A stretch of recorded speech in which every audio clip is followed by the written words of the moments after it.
That morning, the sky wasn't sunny. A soft, silvery light spread across the streets, just enough to make everything appear clearer without being harsh. I took Ben to Hope Bridge's regular community event, a weekend painting and crafts activity for children and parents. The atmosphere there was always pleasant. Children laughed freely, and adults didn't ask questions that made anyone lower their eyes. I sat curled up in a corner of the carpet, watching Ben carefully color in a dinosaur drawing with markers. His hands were stained green, and his eyes crinkled with a smile. I looked at him and felt my heart soften quietly. No overthinking, no need to brace myself and pretend to be okay. Then a man walked in. No introduction, no noise, just a quiet figure passing by, camera in hand, rolled up shirt sleeves, hair slightly messy, as if he'd just run his fingers through it to make it on time. He didn't come near right away. He stood one step back, at the edge of the children's group, camera raised to eye level, his gaze calm, not sparkling, not judging, not pitying. When I turned and our eyes met for just 1 second, he gave a slight nod, no smile, and I found that I didn't want to look away, not because he was striking, but because for the first time in a long while, I looked at someone and didn't feel tired. Ben was the one who broke the silence. "Miss, can that man take a picture of me? I'm making a dragon." I looked at Ben, then at the man who was slightly bowing, waiting for a response. "As long as he doesn't actually turn you into a dragon." Ben burst into laughter. The man turned on his camera. He said nothing more. The photo was printed large and handed directly to the kids at the end of the event. Ben hugged his picture the whole way home, asking again and again, "Mom, do I look good?" I answered, "You're not just good looking, you're confident. Being good looking is nice, but confidence is something you can carry with you." That evening, I opened an email from Hope Bridge. Attached was a digital version of the photo with a short note. I printed an extra copy, in case his mother wants to keep one. No name, just the technical team's address. I didn't reply, but I saved the photo and set it as my laptop wallpaper. Not because of the image itself, but because of how it was sent, expecting nothing in return, leaving no mark, just creating a quiet space that felt enough. The next week, I saw him again at a small Hope Bridge exhibition. This time, he stood farther away, without a camera. A paper cup of coffee in his hand, eyes following the children as they ran between the artworks. He didn't call anyone's name, didn't mingle with the adults. He just seemed to be present, because there was nowhere else to be. I was going to walk away, but somehow I stopped and stood beside him. "You don't look like someone who's here to find joy in children," I said. He didn't look at me, just shrugged slightly. I didn't come looking for anything, just watching how people forget their sadness. I laughed, not because it was funny, but because some people, from the very first conversation, don't skim the surface. That night, I wrote in my journal. For the first time in months, I didn't need to analyze whether someone was good or bad, stable or broken, or how much hurt they've carried. I just knew, if we were in the same frame, I wouldn't feel the need to cover my chest. It wasn't love, it wasn't infatuation, just a stranger passing by who didn't disturb anything, but left behind a calmness.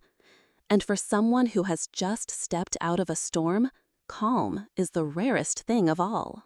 I didn't plan to think about him after that day, but the mind, like a calm sea after a storm, has a habit of keeping bits and pieces of things we thought we had let drift away.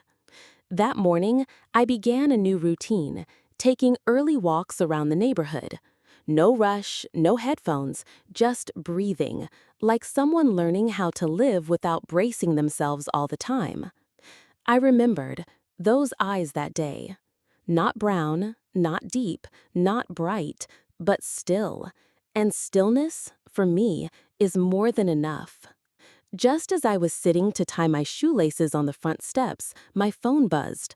A message from John. "Emily, if you're willing to meet, I only ask for 10 minutes. I looked at the screen. No reaction, no surprise, no nervousness. Only one thing I knew for sure. Peace always comes with choice, and I no longer chose to step backward. We met 2 days later, for Ben's sake. John brought him home, but instead of just dropping him off at the door, he asked to stay a few minutes. I nodded, not out of curiosity, just simply, I had nothing to fear anymore. We stood in the yard, not too far apart, but far enough that I didn't feel the need to guard myself. "Are you doing okay?" he asked. "I'm doing enough," I replied. "I've been thinking a lot lately." I didn't respond. He looked at me, eyes a little dazed. "I've thought, if one day you saw I'd changed, maybe you'd give me a chance." I looked at him for a long moment, then answered, "John, the issue was never whether or not you could change. The issue is, I no longer want to start from a place that once made me lose my way." He fell silent, a kind of silence with no defense and no courage left to apologize. I understood. He regretted it. But regret belongs to the one who stays behind. And me, I had already moved on. He looked at Ben, who was playing with some wooden blocks. "He's gotten big." "Yes," I said, "he grows every day. But grown-ups, sometimes, they don't grow at all." Before he left, he said, "If there ever comes a time when you just need someone beside you for no reason, I'm still here." I smiled, not forced, not tender, just a smile, like one you give to an old memory that no longer has sharp edges. "You once had the chance to be by my side without needing a reason, but back then, you chose to stand beside someone else." He gave a slight nod.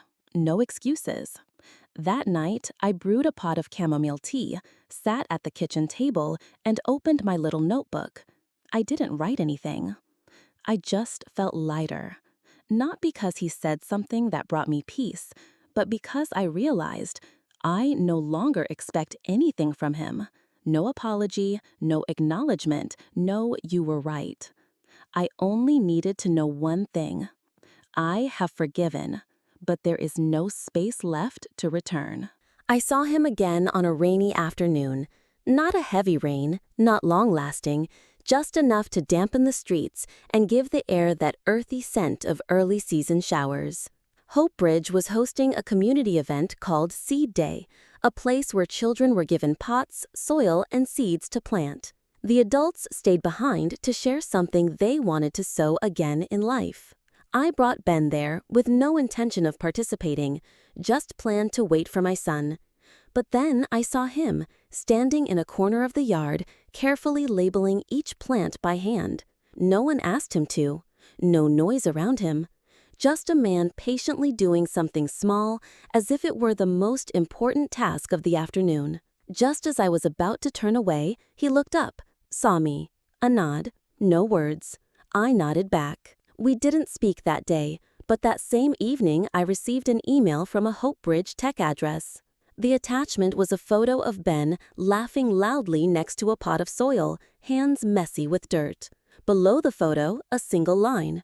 "I think this moment deserves to be printed big. Lucas." I paused at the signature. No title, no introduction, just a name. Lucas. And that name didn't make me feel the need to look up anything else about him. Just enough to know this man had chosen not to stay hidden anymore. 3 days later, I got a message from a Hope Bridge staff member. "Mr. Lucas asked me to thank you for being so gentle with the kids. He also asked if he could invite you for a coffee." I read that message twice, then replied, "I don't drink coffee, but I can take a walk around the lake." We met on a Sunday morning. Not a date, just a walk between two people who had known each other long enough to not need explanations. Lucas brought a bottle of water. I brought Ben's old baseball cap. Neither of us wore makeup or dressed up, and that made it easier to breathe. "Don't you take photos on Sunday mornings?" I asked. "No, Sundays are for things that don't need to be kept through a lens." We walked side by side, not too close, not too far. No questions about personal lives, no stories about heartbreaks. Just talk of the trees by the lake, the swan learning to swim, and the old wooden bench that someone still sat on every evening. When we returned to the starting point, I turned to him. Have you ever thought, is it possible to be friends with someone without needing to know what comes after? Lucas paused for half a second, then answered. I used to think that wasn't real, but now I think walking one loop with someone without needing to keep your distance, that's already a kind of closeness. I smiled, said nothing more. But inside, I knew, for the first time in a long while, I wasn't building fences. That evening, Ben asked, Mom, where did you go today? I went for a walk with a friend. Did that friend make you laugh? I paused for a second. Not much, but that friend didn't make me try to laugh either. Ben nodded. Then that friend must be nice. I don't know if Lucas is a nice person, but I do know this. He's not perfect. And for me, that's good enough. 3 days. Lucas didn't text, didn't email, didn't ask how I was. 3 days, not long, not unusual, but from me, it was a silence that let imagination start knocking like it had never truly left. The last time someone disappeared without a word, it took me 3 years to gather the pieces of myself again. I thought I'd moved on, but it turns out moving on is one thing. Believing that you're no longer afraid it might happen again, that's something else entirely. The first day, I told myself, he's just busy. The second day, I glanced at my phone often, but didn't open it. By the third day, I was asking all those familiar questions again. Did I say something wrong? Was I moving too fast? Or maybe I just wasn't enough. And I realized something. No one even has to hurt you anymore. All it takes is silence, and your own mind will finish the rest. That night, I sat in the kitchen, no lights on, just the soft glow of a small candle. Ben had gone to bed. The house was so still, I could hear the quiet hum of the refrigerator breathing. I didn't cry, but I felt myself drifting back to an old place, a place where I once stayed up all night just to analyze a message that never came. A place where I used to write long lists of excuses for someone's absence, just so I wouldn't have to admit they simply didn't choose me. The next morning, my phone buzzed, a message from Lucas. Sorry for the silence. I just wrapped up a 3-day shoot in the mountains. No signal. A little boy asked me to take a picture for me, then said, Do you think my mom will like this photo of me? I instantly thought of Ben and of you. No exclamation marks, no emojis, no hope you understand. Just a simple line, like a door gently opened. No noise, no drama, but enough for me to know he hadn't disappeared. He was simply living the way someone who's once been broken learns to return to the world. We saw each other again 3 days later. No appointment, no sulking, no explanations needed. He looked at me, not apologetically, not trying to justify. I find myself thinking about someone else, more than I thought I could, I said. Lucas stayed quiet for a while, then asked, And that scares ya? I nodded. Very much. He didn't say, Don't be scared. He just sat there, close enough for me to see he wasn't planning to walk away because of it. We didn't talk much that evening, just strolled slowly along the familiar paths, sat on a park bench, and watched the kids play. I looked up at him. Lucas, I said, the first time I'd spoken his name out loud. You're not promising anything, are you? He nodded. I'm not making any promises, but I'm not hiding either. And maybe that was the first time I truly understood. Trust doesn't come from a promise. It comes from the feeling that you don't have to stay on guard. That night, after our walk around the lake, I returned home in silence. Ben was already asleep, still clutching his teddy bear. I changed clothes, poured myself a cup of ginger tea, and sat down at the table. Not because I was tired, not because I needed to think, just because something inside me had settled. It wasn't a rush of joy. There was no racing heartbeat. Just something simple, grounded, like someone had gently placed a hand on my chest and whispered, It's enough now. You don't have to be afraid anymore. And right there, in that quiet evening, with no dramatic emotion, no milestone, I opened Margaret's old notebook and wrote another letter, not to soothe, not to explain, but simply to mark the moment that I had truly come home to myself. Dear Emily, 1 year ago. You've been through things you never thought you could survive. You once believed that people left because you weren't enough. You stayed too long in places where you were no longer valued. But today, you no longer have to prove you're strong. You just need to remind yourself, if you once had the courage to walk away, then you are just as worthy of staying with yourself. If one day you wonder, am I going the right way? Remember this, the path isn't about finding someone to lean on. It's about finding the woman you can sit beside, without shame, without rage, without needing to start over. Just sit still and know you are no longer the one begging for a place in someone else's life. I closed the notebook. No tears fell, just a quiet lightness, like the first deep exhale done right in a meditation class. No validation needed, no audience required, just me, right there, complete. That weekend, Ben and I went to the beach, not far, just a little coastal town, 2 hours drive from home. Lucas happened to be there, unplanned. He was photographing a small wedding at the old wooden church at the end of the street, then stopped by our inn to give Ben the photo he'd taken of him the other day.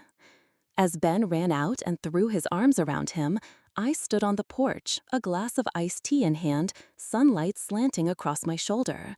I watched them, one grown man, one small boy, laughing together with no need for explanation. And for the first time in a long time, I didn't think, this is going to disappear. I thought, this is something worth staying for. Lucas didn't ask, what are we? And I didn't need to answer, where are we headed? We just knew. Right now, we are here, together, in quiet, in freedom, in respect. And if we had to name it, it wouldn't be happiness. It would be unconditional peace.